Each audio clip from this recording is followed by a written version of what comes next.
and a little bit extended here. Let's get that COVID update.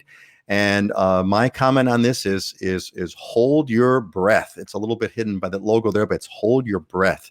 So here's what's going on, and there's a lot to talk about here because I think it's going to be valuable. And by the 15th, looks like the goal of opening Hawaii on the 15th of October looks like it's still in play. It is so far so good. I haven't seen any signs that indicate that give me reasons to seriously doubt it. What's going on with that, as we had mentioned last time, is the way it's going to fundamentally work is if you get a negative, if you have a test within 72 hours, and of course it's negative, there are no restrictions. What's interesting about that, I'm going to go into a little bit more details here because I think this is an important episode. United is really interesting. They're offering an instant test, 15 minutes, an instant test from San Francisco. But there is a but.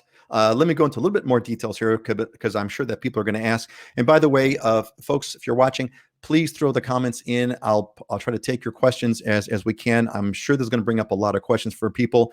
Let's get to this next one over here. So this is a quick. I think this is a nice, easy to read kind of chart. If you're flying into Hawaii, there's like 1, 2, and 3. The third one is, no test, you stay for 14 days of quarantine. You obviously don't want to do that one. Number 1 is if you take a test within 72 hours and you have a negative result sort of in hand, you can travel through a form and through a process, and you've got no restrictions. You can, the moment you land is the moment you can get together with. The moment you land is the moment you can get together with one of these amazing people and find the house that you've been waiting for, right? That's that. And then the other one, the number 2 is a little bit of a nuance, is if you take a test within 72 hours, but you don't have your test yet, you do get you are quarantined in Hawaii until you get that negative result. And when you get that negative result, you are good to go. So that's a quick overview as to the way the testing goes. Let me talk about this. I think this to me really gives me a lot of confidence that I think this is going to happen. This is the San Francisco instant test. So this is United has got this going. And if you look at the details here, United, the yellow part over here, this is on United's webpage. It's going to be an interesting thing. First and exclusive, United for travelers from San Francisco on United are going to be able to take this United Airlines instant test, which is going to be a 15-minute long test, and that's all it takes. And apparently they're saying there it does meet the state requirements for Hawaii. So that's kind of to me, that was like a kind of a big, kind of a dead giveaway that this program is kind of serious. This time it's kind of really going to happen. Let's talk about the but. There's always a but, right? Here's the buts. So it looks like there are some complications here. So, Governor Ige has been saying that, we can only do 2,000 to 3,000 tests per day. And, that's not the, if we have, X thousand visitors per day that want to get all tested while they're here, we don't have that kind of capacity, and we don't want to take away our capacity to test local residents from visitors. So there's a little bit of what does that mean? Not exactly sure.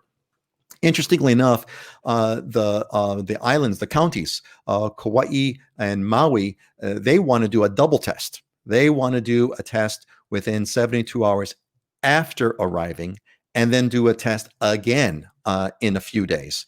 So that kind of raises all kinds of question marks. Kauai's mayor has said that, Maui's mayor has said that, and even Oahu, Kirk Caldwell has said, well, we'd like to do that, but we don't think it's practical.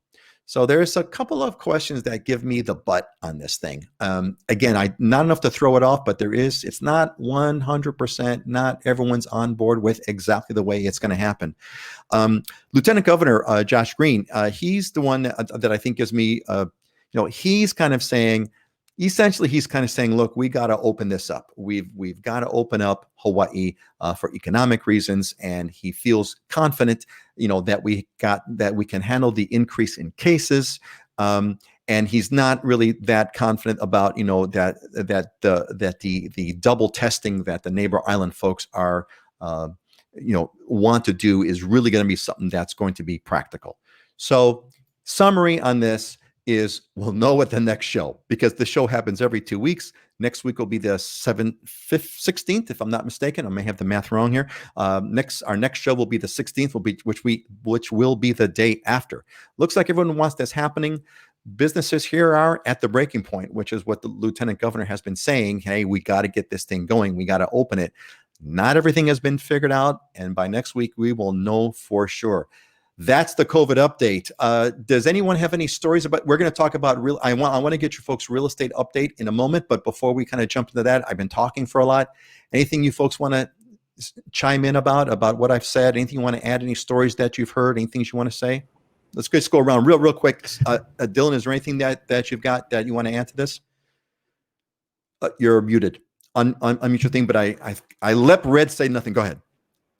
Yeah, I think you got it covered. Okay. That was pretty detailed. Yeah, I had to get detailed. It's better than any real newscast I've seen. That made more sense. So good job. Thanks, man. Yeah, I'm a newscaster. Not Scott. Anything you want to add to this? Yeah, I think American Airlines, if I'm not mistaken, is rolling out the same testing for Hawaii, and it looks like Hawaiian is as well. And I kind of see this as a smart move. The airlines need to do it. It's almost like, look, let us take this out of you guys' hands because you're not doing it right, and we need the revenue. So we'll go ahead and implement some kind of system, which I think you're going to see this rolled out more and more. You're so right. I've been saying for the longest time that this problem is really for the airlines to fix, because Hawaii or not, the airline industry is dead in the water. If you're not, they're dead in the water. Heidi, is there anything that you've heard that you want to add to this? Well, I'm just looking forward to more direct flights to Maui.